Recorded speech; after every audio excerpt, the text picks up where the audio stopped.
దేవునికి స్తోత్రములు. దేవుని బిడ్డలారా, అందరూ క్షేమంగా ఉన్నారండి. మన ప్రభువును రక్షకుడైన యేసుక్రీస్తు వారి యొక్క ఉన్నత నామములు అందరికీ క్షేమము శుభములు కలుగునుగాక. నమ్మదగిన దేవుడు మన యేసయ్య. ఆయనకి ఏమిచ్చినా ఆయన రుణం మనం తీర్చుకోలేము. చాలా ప్రేమగల దేవుడు మన తండ్రి. ఆయనకే మహిమ. అందరూ క్షేమంగా ఉన్నారండి. ఈరోజు దేవుని వాగ్దానం కీర్తనల గ్రంథము 126వ అధ్యాయము 3వ వచనం. యెహోవా మన కొరకు గొప్ప కార్యములు చేసి ఉన్నాడు, మనము సంతోషభరితులమైతిమి. దేవునికి స్తుతి మహిమ ఘనత ప్రభావాలు కలుగునుగాక. ఎంత నమ్మకమైన మన దేవుడో చూడండి. దేవుడు అంటే ప్రేమ స్వరూపి, ఉన్నవాడు అనువాడైనటువంటి దేవుడు. ఎంత గొప్ప దేవుడంట. మన పట్ల ఆయన చేసేటువంటి వింత కార్యాలు, గొప్ప కార్యములు, మన జీవితాలు ఎలాంటి గొప్ప కార్యాలు చేసే దేవుడు చూడండి. నీ చింత యావత్తు దేవుని మీద వేసుకో సహోదరి. నీ కన్నీళ్లు తుడిచే దేవుడు, నీ కష్టాల నుండి విడిపించే దేవుడు. నిన్నెప్పుడు కూడా ఆయన విడిచే దేవుడు కాదు. ఆయన అంటారు, నా యొద్దకు వచ్చేవారు నేను ఎంత మాత్రం కూడా బయటికి త్రోసివేయనని. కాబట్టి యెహోవా మన కొరకు గొప్ప కార్యములు చేసి ఉన్నాడు. మనము సంతోషించి ఆయనను బట్టి ఆనందించాలి. సంతోషం, ఆనందం. బ్రతుకు నావకి, ఈ జీవితానికి చక్రాలు 2 ఉంటాయి. బ్రతుకు బండి. ఈ బండి ముందుకు వెళ్ళాలంటే 2 చక్రాలు, సుఖము దుఃఖము 2 కలిసి ఉంటాయి. ఈ సుఖ దుఃఖాలు లేకుండా ఈ జీవితము ఒడ్డు చేరదు. కాబట్టి సుఖం వచ్చినప్పుడు సంతోషించి, కష్టం వచ్చినప్పుడు విచారించి, దేవుడు నాకు ఏమీ చేయలేదని కృంగిపోయే పని లేదు.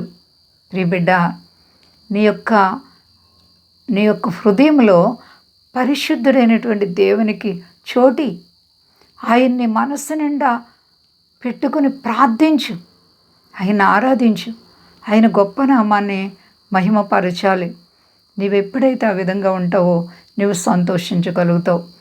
శ్రమ వచ్చినప్పుడు చాలామంది ఇంకెంత కృంగిపోయి మంచం పట్టేసి, దేవుడు నా ప్రార్థన వింటలేదు, నన్ను త్రోసివేశాడని చాలా బాధపడిపోతారు. ప్రభు అయినటువంటి క్రీస్తు వారు నీ జీవితంలో అద్భుతాలు చేసే దేవుడు అండి. ఆయన ఎప్పటికీ కూడా తన వారిని విడిచే దేవుడు కాదు, సర్వప్రపంచాన్ని కాపాడే దేవుడు. కాబట్టి మరి ఆయన్ని ఆరాధించి నిన్ను విడిచిపెట్టే దేవుడా? ఎంత మాత్రం కాదు. మన ఎడల ఆయన గొప్ప కార్యములు చేస్తున్నటువంటి దేవాతి దేవుడు. మరి నీ జీవితంలో ఎన్ని గొప్ప కార్యాలు చేశారో తలపోసుకొని చూడు. ఒకవేళ ఇప్పుడు ఏదైనా పెద్ద కష్టంలో నీవు ఉన్నావేమో, ఇబ్బందిలో ఉన్నావేమో, ఎన్ని చేస్తున్న దేవుడు ఈ శ్రమను కూడా విడిపించగలరు. నమ్ముచున్నావా? నీవు నమ్మడమైతే చాలు, దేవునికి అన్నీ సాధ్యమే. కాబట్టి ప్రియమైన నా పిల్లలారా, దేవాతి దేవునికి లోబడదాం. ప్రతి విషయంలో కూడా దేవునిని ప్రేమించేవారుగా ఉండండి. దేవుడు మనల్ని ఏమీ అడగట్లేదు. నీ హృదయం నాకేమో అని దేవుడు అడుగుతున్నారు. మరి నీ హృదయంలో ఆయనకు చోటు ఉందా? అయితే నీ పట్ల గొప్ప కార్యాలు చేయడానికి ఆయన ఆరంభిస్తారు. భయపడే పని లేదు. శత్రువు వేసే అగ్ని బాణాలు మన ప్రార్థన వల్ల ఆరిపోతాయి. కాబట్టి ఒకరు భయపడకండి. అంతా క్షేమంగా ఉన్నారండి. ప్రార్థించుకుందాం. ప్రేమ నమ్మకమైన మా తండ్రి, శాశ్వతమైన ప్రేమతో మమ్మల్ని ప్రేమిస్తున్నావు. అవును ప్రభు, మా దేశాన్ని, దేశ నాయకులను కాపాడండి. మా దేశ ప్రజలందరినీ రక్షించండి. మీ దాసులను కాపాడండి. అయ్యా, నువ్వెంత నమ్మదగిన దేవుడవో. అవును ప్రభా, ప్రజలందరి పట్ల కూడా గొప్ప కార్యాలు చేసే దేవుడు.